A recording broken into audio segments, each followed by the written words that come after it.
Las palabras pueden edificar, pero también pueden destruir. En un mundo donde las noticias son confusas, se levanta la voz de Julio Vientos, líder latinoamericano y estadounidense, reconocido por su enfoque cristocéntrico y análisis de noticias fundamentado en las Escrituras. Las noticias a la luz de la palabra.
Amigos, muy buenos días a todos, bendiciones del cielo y bienvenidos a las noticias a la luz de la palabra. Estamos contentos, estamos alegres de poder llegar hasta su hogar, de estar con ustedes otro día más contentos de poder estar aquí con ustedes y de poder traer noticias y temas como siempre hacemos, ¿verdad? En este programa que salimos de lunes a viernes a las 8 de la mañana, hora de Orlando, Florida, de Altamonte Springs, Florida, 9 de la mañana, hora de Puerto Rico, 7 de la mañana, hora de Texas. Así que siempre estamos contentos de poder llegar hasta su hogar.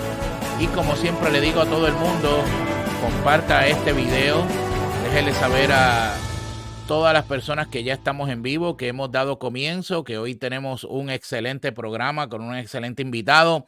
Hoy vamos a estar hablando sobre el falso evangelio de la teología de la liberación y sus consecuencias.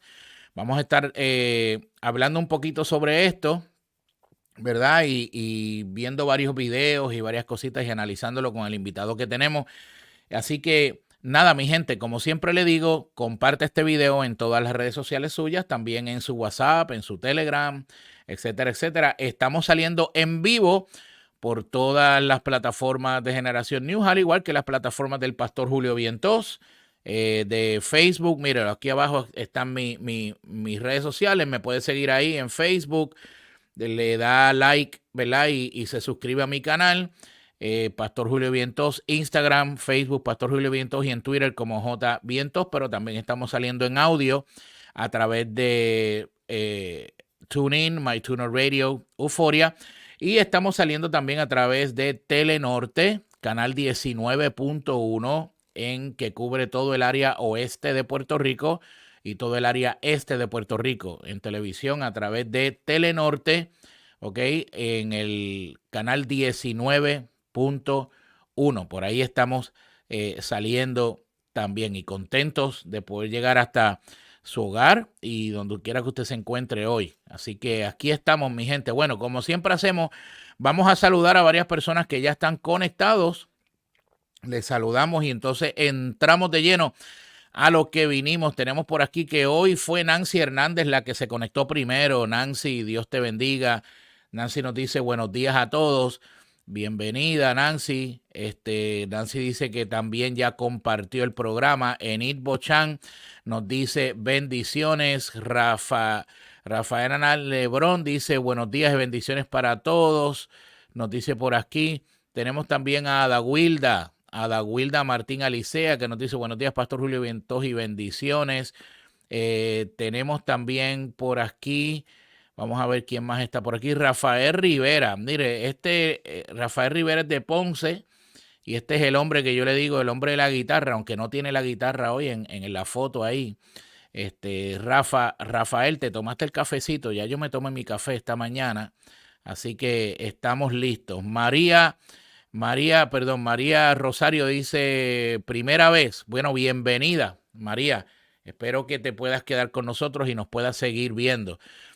Tenemos también a Marisol Rivera, que nos dice, Dios le bendiga, Pastor Julio Vientos. Eliseo Bosque, saludos desde el barrio Vietnam de Guaynabo, en Puerto Rico. Nairis Alvarado nos dice buenos días. Así que bienvenidos a todos. Qué bueno, bienvenidos a todos. Síganos escribiendo ahí, déjenos saber desde dónde nos está viendo para poder seguir saludándole. Luz, aquí está Luz Carmona Aguerrido, que nos saluda en el día de hoy también. Y Rafael me acaba de decir que sí, que ya tomó café y rico. Bueno, así es. Así que ahí estamos, contentos. Bueno, hoy tenemos un invitado especial con nosotros, ¿verdad? Yo creo que es la primera vez que está conmigo en mi programa. Yo he estado en su programa y he estado en programas donde él ha estado, ¿verdad? Siempre es un honor. Es una persona que admiro por el trabajo que hace, obviamente, en las redes, ¿verdad? Y defendiendo la fe y el trabajo apologético que también hace. Y también como pastor, lo admiro grandemente. Y pues obviamente uno que está empezando en esto, como uno dice, ¿verdad? Yo llevo más que 10 años pastoreando, pero en esto de los medios, que es algo que yo no me metí porque yo quería estar, sino fue como que Dios me llamó a levantar la voz acá, donde estoy, ¿verdad? En todo esto, pues ellos, digo ellos porque obviamente el programa que él también tiene con Milton Picón y Carlos Sánchez, que lo hemos tenido aquí, Milton Picón lo hemos tenido aquí en varias ocasiones, pues son gente para mí, ejemplos a seguir para esta lucha, ¿verdad? Que estamos dando. Y es el pastor René Pereira, que está por aquí. Pastor, Dios le bendiga, Saludos. bendiciones. ¿Cómo está hoy en la mañana de hoy? Un abrazo, Pastor Julio. Para mí es un honor, un gozo estar en tu programa. Un abrazo ponceño y del sur. Mira, yo no de Ponce aquí también, así que aunque yo estoy en Santa Isabel, pero los ponceños somos ponceños. Santa Isabel claro. está a 20 minutos de Ponce. Bueno, la iglesia de tu papá está en Ponce, del pastor René Pereira. Sí, donde yo, ¿verdad? Crecí y donde me formé. ¿Verdad? En la fe y como pastor, porque antes de ser pastor de la Iglesia Bíblica Emanuel, que pertenece a la Convención Bautista del Sur, pues fui por 8 años pastor asociado, ministro de educación en la Iglesia Bautista de Glenview, una iglesia grande, ¿verdad? Acá en Puerto Rico. Sí. Así que aquí estamos, gracias al Señor, y para mí es un gozo, pastor, y de la misma manera te sigo y veo la labor que estás haciendo allá, ¿verdad? Y apologética también. La apologética es mi pasión desde hace muchos años, desde que comencé en el ministerio, por varias situaciones, ¿verdad? Que tuve que pasar, donde me di cuenta de la importancia de que los cristianos estemos bien fundamentados, bien firmes en la doctrina bíblica, cristocéntrica, porque estamos rodeados, y hoy vamos a hablar de uno de esos, ¿verdad? Claro. De todo viento de doctrina, como dice, ¿verdad? Y de estratagema de hombres que para engañar emplean con astucia las artimañas del error. Así que ante esa realidad y ante la escasez que está habiendo en este tiempo de la sana doctrina, se está cumpliendo lo que le dijo Pablo a Timoteo, porque vendrá tiempo cuando no sufrirán la sana doctrina. La gente tendrá comezón de oír y se amontonarán maestros que apartarán de la verdad el oído y se volverán a la fábula. Así que ahí estamos y te sigo por eso, porque estamos en la misma línea. Un abrazo. Así es. Pastor, ¿cuántos años usted lleva en el ministerio ya pastoral? Bueno, pues ya te dije, yo fui ordenado a los 24 años al pastorado, bien joven. Estuve 8 años trabajando como ministro de educación, formando y equipando líderes en la Iglesia Bautista de Glenview en Ponce. Luego de ahí el Señor me llama para pastorear la Iglesia Bíblica Emanuel, que está en Santa Isabel, en el 1994 hasta el día de hoy. Así que Gloria a Dios. Ya voy a cumplir ya casi 30 años, ¿verdad? 30 años. Sí, más o menos. Sí, 30 años en el pastorado.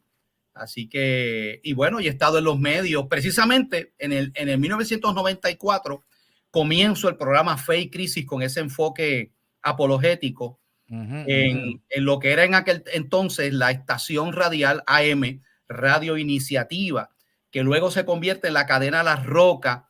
Y ahora este año, comenzando ya en enero, pues comienzo el programa Fe y Crisis, ya está en Inspira 88.1, ¿verdad? Estoy los martes y los jueves, no solamente a través del 88.1 FM, acá en Puerto Rico, sino a través de mis plataformas, porque también lo transmitimos simultáneamente por mis plataformas, tanto en X como en YouTube, como en Facebook Live, René Pereira JR, y ahí ve todos los programas y lo que estamos haciendo. Excelente, sí. Y además también participas, porque yo he tenido la bendición de estar los domingos con el pastor Milton Picón y con Carlos Sánchez en el programa Contra la Corriente. Contra la Corriente, así es. Sí. Y de vez en cuando, pues me llaman de los medios seculares para reacción, porque pues por las posturas que hemos asumido, yo presidí Puerto Rico por la Familia, que es una organización que hizo grandes eventos de marchas y manifestaciones para detener la ideología de género, que gracias al Señor se ha mantenido a la raya, ¿verdad? Aquí en Puerto Rico por la militancia del sector cristiano conservador. Hemos dado la lucha contra el aborto, hemos, ¿verdad?, estado enfrascados en todas estas luchas y obviamente uno se da a conocer ante la prensa en Puerto Rico y cuando hay algún issue, ¿verdad?, pues llaman a uno para la reacción. Así que estamos ahí en ese ámbito también. Y has estado en la Cámara y en el Senado deponiendo a favor de diferentes proyectos, obviamente a favor de la familia, de la vida y de diferentes cosas. O sea que has estado ahí en el ruedo, como decimos, de la batalla. Eso es parte de... Bueno, Pastor, hoy hay un tema que no es nuevo. Y es lo que se conoce como la teología de la liberación. Y para aquellos que nos escuchan y no conocen un poquito sobre el aspecto teológico y todo este tipo de cosas de la teología de la liberación, cuando yo hablo de la teología de la liberación o la teología de la liberación que vamos a estar hablando hoy, no es la liberación de demonios y de opresiones espirituales. No es nada, no tiene nada que ver con eso. Es obviamente una filosofía, una teología que se ha levantado que yo le llamo un falso evangelio, ¿ok? Cuando yo pertenecí por muchos años a la iglesia presbiteriana en Puerto Rico, que la iglesia presbiteriana en Puerto Rico, o por lo menos un sector de la iglesia presbiteriana en Puerto Rico, pertenece a lo que se conoce como la Presbyterian USA, ¿verdad? PECUSA, como se conoce. Yo conocí al Señor ahí fue que yo tuve mi experiencia de nuevo nacimiento con el Señor y perseveré por muchos años ahí en el pueblo de Hormigueros, en el pueblo de allí, ¿verdad? Tanto en la iglesia de la urbanización en Vallehermoso como en el pueblo de Hormigueros per se. Y es ahí, pastor, donde por primera vez, siendo yo un muchachito de apenas 18, 19 años, que yo empiezo a encontrarme o a tener mi primera relación con este aspecto de la teología de la liberación. Empiezo a escuchar a muchos pastores dentro de la iglesia presbiteriana, desde los púlpitos, hablando de esta enseñanza. Yo escuchaba palabras como opresor, oprimido, sistemas de opresión, sistemas que hay que derribar. Jesucristo era un revolucionario que vino a destruir los sistemas de opresión, etcétera, etcétera, etcétera. Yo escuchaba mucho eso, pero me daba cuenta que muchos de estos ministros y muchas de esta gente En aquel momento yo no conocía lo que conozco ahora, pero me daba cuenta que siempre estaban bien afín, lo que hablaban, lo que hacían y su cosmovisión estaba bien afín a lo que era el progresismo, Bueno, los el movimientos de liberalismo. izquierda, ellos estaban bien afín Exacto, con los movimientos de izquierda, sin duda, que abrazaban, ¿verdad?, ese tipo de filosofía.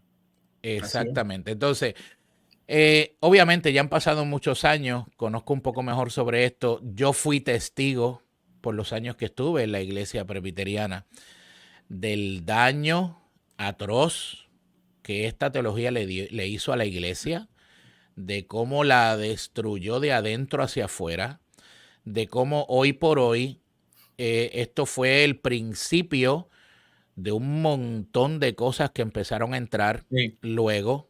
Fue la puerta de entrada cierto. para toda esta basura de la ideología de género, de la teología gay, de todo este tipo de cosas. Estando yo en la iglesia presbiteriana es que empieza a darse el debate fuerte de la ordenación de ministros homosexuales al ministerio, Ujú. del casamiento de personas del mismo sexo, y es en esa época que yo decido salir y digo, no, no, no, yo aquí no tengo nada que hacer, esto cogió y voló en pedazos, como yo digo, porque el liderato de la cúpula de arriba, de esta gente, pues ya estaban alimentando todo para abajo sobre...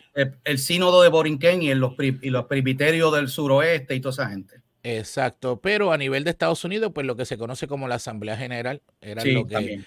los que estaban De hecho, llevando crea eso. una división Ujú. y es importante, pastor, entender que esto no solamente penetró dentro de la iglesia presbiteriana, penetró en hablando de Puerto Rico específicamente, Ujú. en todas lo que se conoce como las iglesias históricas. Para que Ok. podamos entender, en Puerto Rico hubo varias oleadas, ¿verdad?, de grupos religiosos protestantes.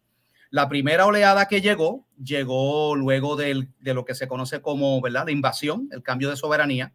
Puerto Rico era parte de España y solamente el catolicismo era la única religión oficial reconocida en Puerto Rico. Eso cambia drásticamente cuando Puerto Rico es cedido a los Estados Unidos bajo el Tratado de París, y Ujú. junto con eso llegan a Puerto Rico los primeros misioneros protestantes que se reunieron, se conoció como el Pacto de los Caballeros, y Ajá. ellos se dividieron la isla para propósitos de evangelización. Y esos primera gente que no eran de izquierda ni nada, eran de las iglesias, llegaron Evangélica. la iglesia metodista, la Ajá. iglesia de los Hermanos Unidos, la iglesia Ujú. presbiteriana, la iglesia bautista americana, ¿okay? Ujú. Ujú. La iglesia de los discípulos o los discípulos de Cristo. Ujú. Todos estos grupos se dividen, ¿verdad?, la La isla de isla. Puerto Rico en varios sectores para no estar, ¿verdad?, porque pues, querían hacer y lo hicieron muy bien, ¿verdad?, esos misioneros estadounidenses, y comienza esa labor. Ujú. Pero posteriormente, a través de el Seminario Evangélico de Puerto Rico, que es un seminario bien viejo, ¿verdad?, lleva muchos años, y que se establece en Río Piedras para originalmente preparar pastores y ministros, ¿verdad?, para ejercer la labor ministerial. Es donde comienza a convertirse en un centro de penetración de estas ideas, ¿verdad?, que de la teología de la liberación, que bueno, me imagino que abundarás un poquito, pero es Sí. el intento de unir, hacer un híbrido entre ideas del cristianismo y el marxismo, ¿verdad? Ujú. Correcto. El socialismo y las ideas de Marx que él Ujú. esboza en Das Kapital, ¿verdad?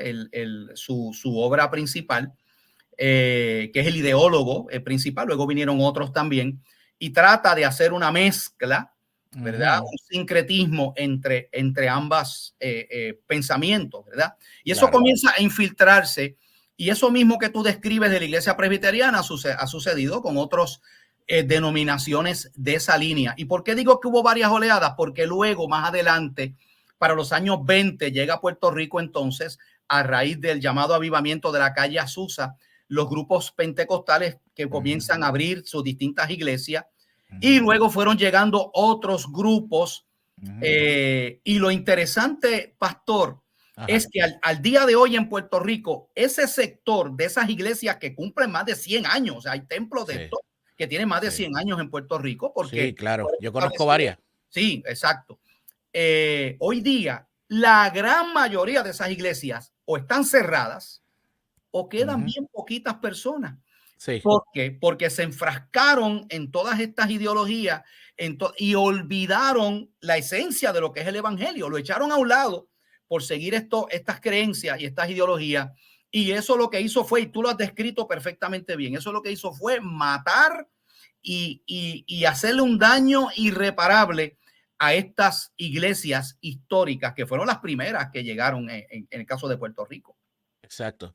Pues mira, hablando un poquito de definición, aunque definiste por ahí un poquito lo de la teología de la liberación, la teología de la liberación, como acaba de decir Pastor, es una combinación de la filosofía marxista con ciertos temas bíblicos y obviamente ellos lo que sostienen es que debemos reconstruir toda la teología cristiana, pero viéndola a través del Sí. eje del opresor y del oprimido. O sea, aquí cuando hablamos viéndola a través de, es importante que entendamos esto y es porque yo leí un libro, no sé si conoces quién es, Pastor, de el ya fallecido pastor, cerquita donde yo vivo, está la iglesia que él fundó, de R.C. Sparrow. ¿Ok? Uno de mis autores favoritos, R.C. Sproul. Exacto. Él escribió un libro que no sé si lo tienes y lo has leído, se llama Ideas Have Consequences. Oh, Las sí. ideas tienen consecuencias. Y entonces, ¿qué pasa? En ese libro de ideas tienen consecuencias, él habla específicamente de diferentes ideologías, ¿verdad? Que han ido, ¿verdad? El hedodismo, el liberalismo, todo este tipo de cosas. Ajá.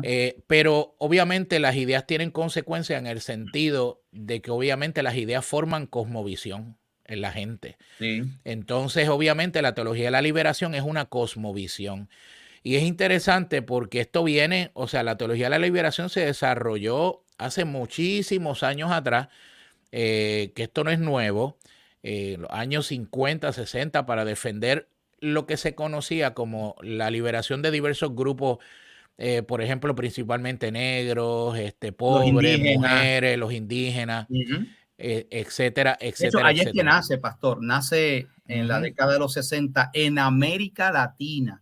O sea que es una Correcto, teología latinoamericana y comienza realmente con la Iglesia Católica Romana. Luego correcto. se muda a las iglesias protestantes, pero comienza con la Iglesia católica. Católica. Luego del Concilio Vaticano II, que fue de 1962 a 1965, y la Conferencia Episcopal de Medellín, que fue en 1968, donde ahí es que se esboza la postura de que la esencia del evangelio es los pobres. ¿Okay? Exacto, Eso es lo exacto. que ellos afirman, que Dios elige preferencialmente a los pobres, hablando de la pobreza en términos, ¿verdad? De la situación de opresión Económica.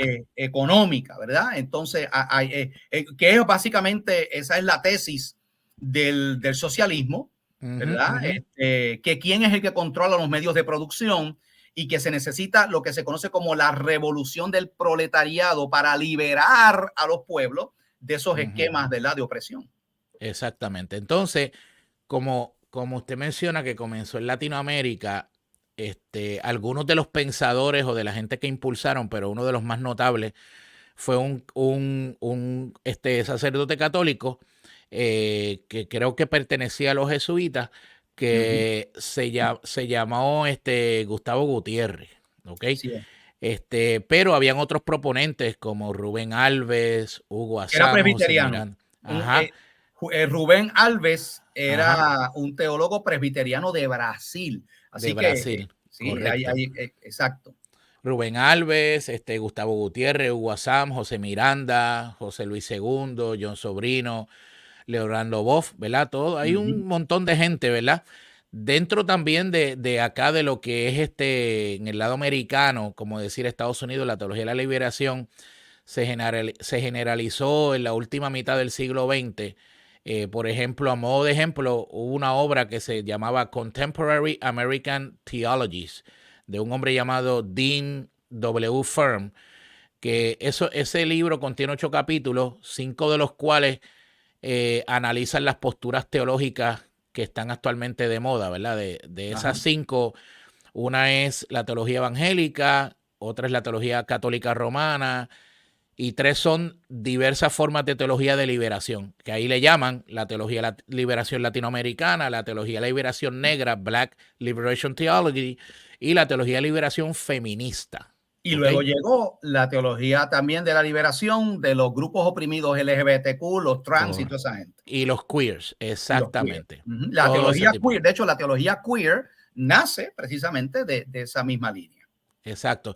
Entonces, lo interesante de esto, en el 1928, pastor, este caballero que yo mencioné, Gustavo Gutiérrez, católico, sacerdote, en la teología que él desarrolla en el 1928, él se ocupa principalmente de lo que es las relaciones, lo que usted mencionó, las relaciones entre ricos y pobres, la teología negra, por supuesto, se centra más en la raza y el feminismo, más que en el género. En el caso de él no se centraba tanto en el género, pero lo que él sostiene, y esto es lo interesante cuando hablamos de ideas y cuando hablamos de cosmovisión, lo que él sostiene es que la Biblia se debe leer desde la perspectiva de los oprimidos. Así es. ¿Qué usted cree de eso, pastor? Cierto, ellos afirman, ¿verdad? Los ideólogos de la teología de la liberación, que por siglos se ha estado interpretando incorrectamente el mensaje bíblico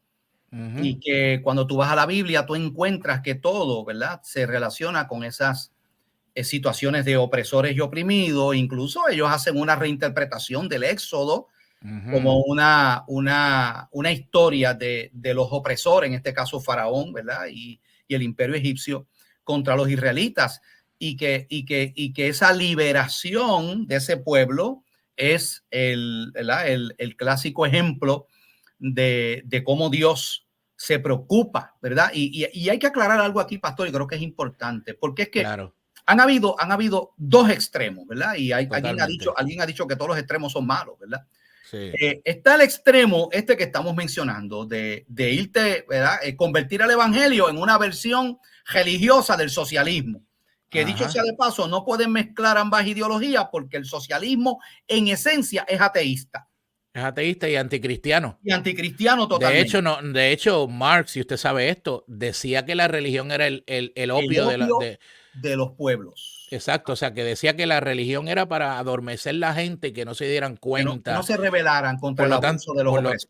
Por lo tanto, el marxismo es antirreligión y anticristo y antievangelio, punto. Exacto. Pero hay otro extremo también que no es bueno, y es cuando la iglesia ha olvidado que parte del mensaje que el Señor nos dejó es la misericordia y la compasión por las personas que sufren, las personas que están desventajadas. Y la iglesia, el cristiano debe, y eso lo vemos del Antiguo Testamento, cuando Dios le da la ley a Moisés, le recuerda que ellos fueron extranjeros en tierra ajena.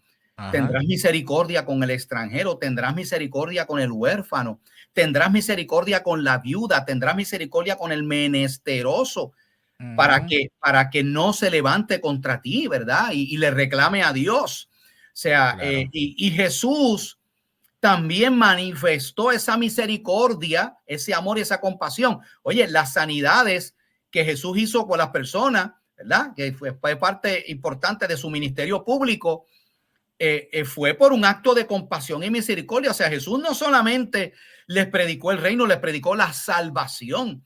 También Jesucristo se preocupó por eso. Entonces, hay ese otro extremo también ha sido negativo y ha sido criticado, ¿verdad? Y obviamente hay una teología que yo la combato y que es el otro extremo de la teología de liberación, que es la teología de la prosperidad. Totalmente.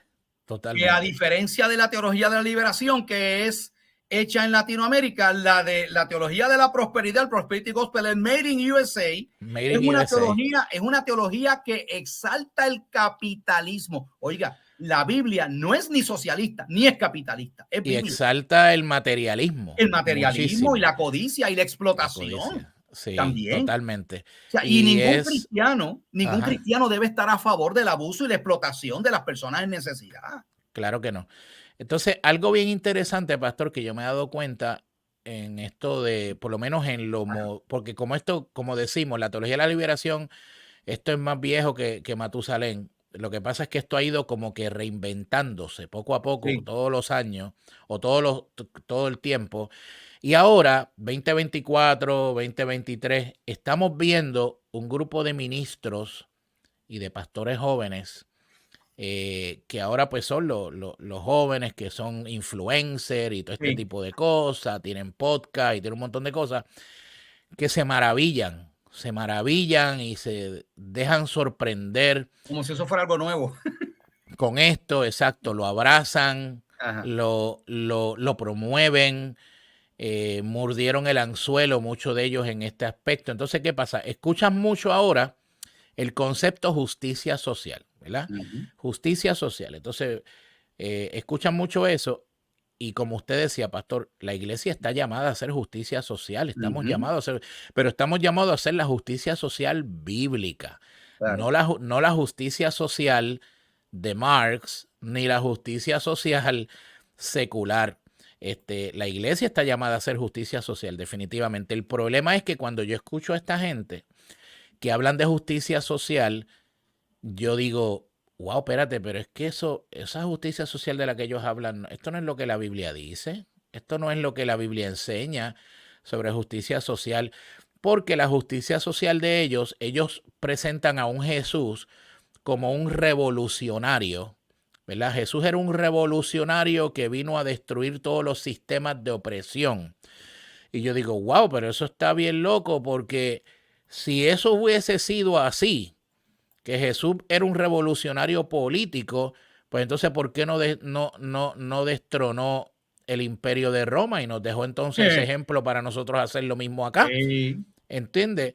Entonces, es como que agarran el mensaje del evangelio, lo envuelven en un papel bonito, con palabras bonitas como justicia social, equidad, inclusión, un montón de cosas, lo meten ahí, lo sueltan, y mucha gente que desconoce la escritura entran en eso y creen eso, y entonces esta gente estudian este tipo de temas, se meten en ese tipo de temas a hacer eso, y cuando tú vienes a ver, entonces la persona pues está envuelta en todo ese tipo de cosas. Ahora, hay un proponente, pastor, muy conocido aquí en los Estados Unidos. Él se llama Ibram Kendi. Él es afroamericano. Y yo quiero que usted escuche, para que reaccionemos, lo que él dice sobre la teología de la liberación. Él ha escrito unos cuantos libros en la iglesia Judson Memorial Church en Manhattan, Nueva York. Y mire lo que él dice, para que usted vea lo peligroso de lo que él menciona. Vamos a ver esto con detenimiento. Déjeme ponerlo por aquí para que escuchemos. Escuchemos con detenimiento. Está en inglés, obviamente, pero vamos a escuchar. Is one being liberation theology. In other words, Jesus was a revolutionary. And the job of the Christian is to revolutionize society. That the job of the Christian is to liberate society from the powers on earth that are oppressing humanity. Everybody understand that? So that's liberation theology in a nutshell. Savior theology is a different type of theology. The job of the Christian is to go out and save these individuals who are behaviorally deficient. In other words, we're to bring them into the church, these individuals who are doing all of these evil, sinful things, and heal them and save them. And then once we've saved them, we've done our jobs. And to me, anti-racists fundamentally reject savior theology. That goes right in line with racist ideas and racist theology, in which they say, you know what, black people, other racial groups, the reason why they're struggling on earth is because of what they're behaviorally doing wrong. And it is my job as the pastor to sort of save these wayward black people, or wayward poor people, or wayward queer people. That type of theology breeds bigotry. And so to me, the type of theology, of liberation theology, breeds a common humanity against the structures of power that oppress us all. Wow. Usted escuchó eso, pastor. ¿Qué usted piensa de lo que él dijo ahí? Obviamente, él está distorsionando lo que es el mensaje del evangelio, porque mira lo que le está diciendo. Le está diciendo, sí. ¿Qué es lo que hacen las iglesias? Las iglesias lo que hacen es que le dicen a esta persona que es un oprimido, porque es una persona negra, es una persona queer, ¿verdad? Todos estos está bajo un sistema de opresión y lo llevamos para que cambie su conducta. Porque su problema es la conducta que tiene, y entonces una vez logramos eso, ¿verdad? Para que la persona venga, lo traemos a la iglesia, cambiamos la conducta y ya entendemos que hemos cumplido nuestra labor. Bueno, lo primero es que está equivocado, porque eso no es la labor del evangelio. O sea, ¿cuál es el problema fundamental del ser humano? Que es pobre, que tiene situaciones, dificultades económicas. ¿Cuál es el problema fundamental que tiene el ser humano? Que experimenta rechazo o que experimenta injusticia en un mundo donde hay injusticia desde que el pecado entró, ¿verdad? No, ese no es el problema fundamental del ser humano. Él está caricaturizando el evangelio. El problema fundamental del ser humano es que todo, independientemente sea rico, sea pobre, sea blanco, negro, chino, lo que sea, está separado de Dios. Está condenado a causa de, ¿verdad? Porque todos hemos pecado y estamos destituidos de la gloria de Dios. Y vamos con lo principal. ¿Qué es lo principal? Oye, lo principal es presentarle a esa persona a Jesucristo como el único que puede perdonar sus pecados. Que luego la iglesia también debe trabajar en otros aspectos que tienen que ver con las problemáticas y la situación también social de injusticia, que la iglesia debe también, como en su rol de ser luz y sal, luchar para que tengamos una sociedad más justa y que no se esté, ¿verdad? Abusando de personas, maltratando a las personas. Sí, también, pero el problema fundamental del ser humano, y de hecho en eso tenemos que decir, Pastor Julio, que hemos fallado los protestantes en términos generales. Porque cuando hacemos el llamado, ¿qué decimos? Ven a Cristo para que tu matrimonio se resuelva. Ven a Cristo para que todos tus problemas, espérate. Para que seas feliz. Para que seas feliz. Es que el problema del ser humano no es que tiene problemas con la mujer, no es que lo despidieron del trabajo. No, ese no es el problema del ser humano. Hemos perdido, y muchas veces hasta de nuestros púlpitos, hemos quitado lo que es el mensaje central del evangelio, que es el problema del ser humano que está separado de un Dios a quien tendrá que dar cuenta. Entonces, el pecado. Entonces, por ahí es que viene y déjame decirte una cosa, yo estoy convencido que todas estas teologías se levantan y cobran fuerza cuando nuestros púlpitos se debilitan. Claro que sí, yo estoy de acuerdo también. Cuando la predicación de los púlpitos de las iglesias cristianas bíblicas deja de ser lo que se supone que sea y empezamos a tratar de mezclar el evangelio con otras cosas, damos entonces espacio a que surjan movimientos como este. Sí, me preocupa mucho cuando lo escuché, porque él hace una comparación de la teología de la liberación versus la teología salvífica, la teología de la salvación. Sí. Y él dice que la teología de la salvación es bigotry. O sea, yo digo, diache, este tipo está bien loco. O sea, prácticamente él está diciendo que la teología de la salvación bíblica que enseña la palabra es opresiva. Porque le lleva a la gente a cambiar. Óyete eso. Entonces, que la teología de la liberación es más inclusiva y menos opresiva a la gente. O sea, eso es lo que él está diciendo allí. Y este individuo tiene una notoriedad en todo esto, y va a un montón de sitios hablando de esto y ha escrito muchos libros sobre esto y también sobre la teoría crítica de la raza. Él es uno de los uno de los proponentes fuertes de esto. Pero lo que a mí me preocupa, pastor, es que mucha gente no se da cuenta dentro de nuestras iglesias de esto y esta gente está en la academia, este individuo está en la academia, o sea, en las universidades, llevando este mensaje, que es donde entra primero, y entonces están nuestros jóvenes abrazando esto, por lo que usted dice, porque nuestros púlpitos no están completamente débil en cuanto a eso. Él dice, hay otro video de él que dura 55 segundos, donde él habla de la teología de la liberación también. Vamos a ponerle un pedacito aquí para que la gente lo vea rapidito y lo escuche. Escuchemos por ahí. Many ways, white evangelical theology projects Jesus as not only white, but not only a white savior, but a white savior of people of color. And even, because we apparently, according to this theology, we're a backward, uncivilized, sort of savage race. And Jesus came apparently to save humanity, particularly to save Black people, to save even poor whites, those so-called white trash, from themselves. While liberation theology and Black liberation theology is like, no, Jesus was as you stated, a radical revolutionary that came to free the people from the clutches of Babylon and oppression, and from the clutches of empire, whether it was the Roman Empire or the American Empire. And that the engine or the job of the church, is to be a place or a space or really a home of revolutionary. Anyway. Wow. ¿Qué usted piensa de eso que dijo ahí? Mira que la teología, marxismo 101, porque él dice que la teología, le llama la teología de los blancos.